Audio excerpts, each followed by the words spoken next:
Thesis. The fragrance she wore reminded me of academia.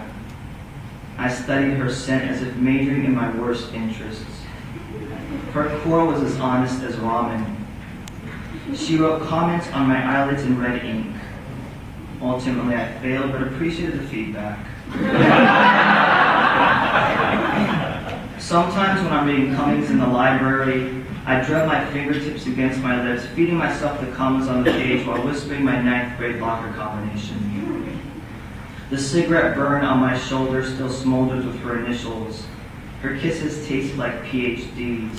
She left me DOA, 49, 17, 5. White picket fence. I'm rebuilding my house out of straw. I got a good deal from a miller. The walls flush flaxen like corn cob. The windows glow like canary epiphanies. You can come to the housewarming party. Bring wine. My next door neighbor lives in a castle. She cries every night and reads loud from a book of men's names. In between each name read with a question mark, she mumbles something about stupid spinning wheel, damn little man, and not my firstborn child. I hope she chokes on a poisoned apple. I hope child services intervenes. My doorbell screams, well, so why you work? I always hated fairy tales. This poem started off as a tweet. It's called Reliving. In another life, I was the mechanic for the Millennium Falcon. Fix-it man specializing in lube jobs and light speed. Intergalactic grease monkey and silent co-pilot to Han and Chewie. My hands were a mixture of socket wrench and surrogate parent. I tightened her bolts and tended to her well-being, checked under the hood to hear her Aries as ship worlds, kicked in her wings to make sure she could fly into the reality of tomorrow.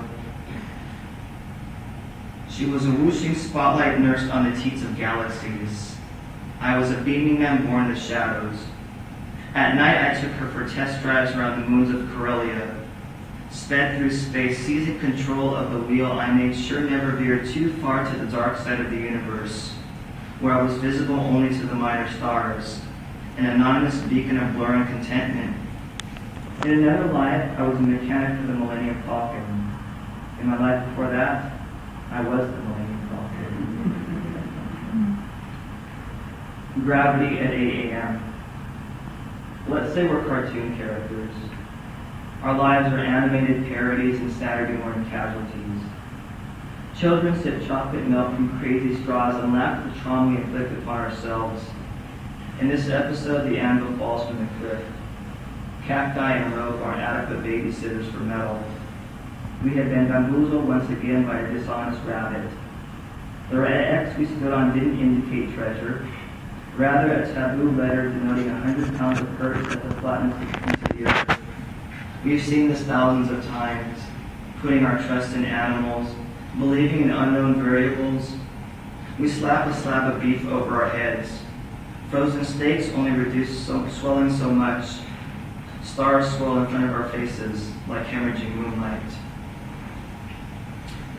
At first sight, we stood opposite one another, palms pressed against the glass.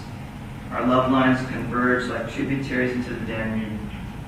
You attributed my stone calluses to honest living.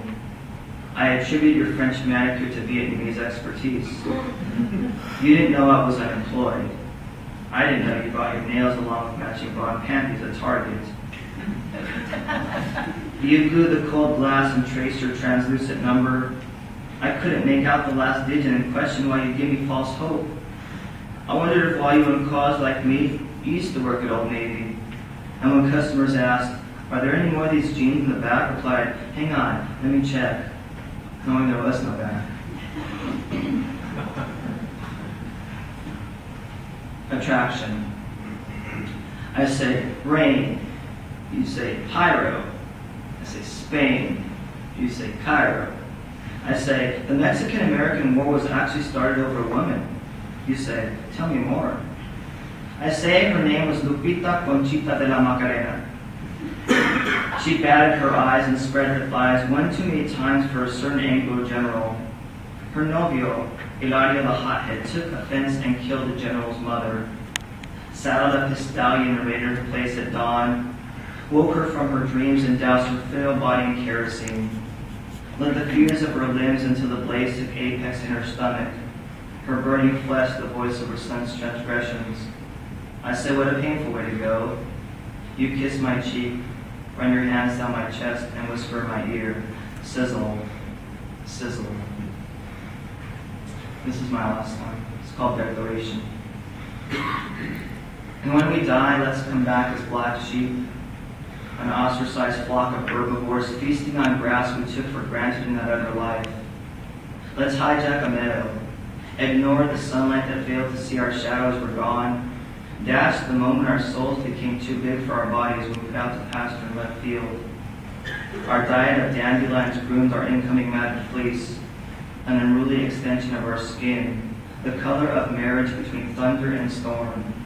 Picture no shepherd to corral us, no reason to hide, no need to be shorn. Thanks.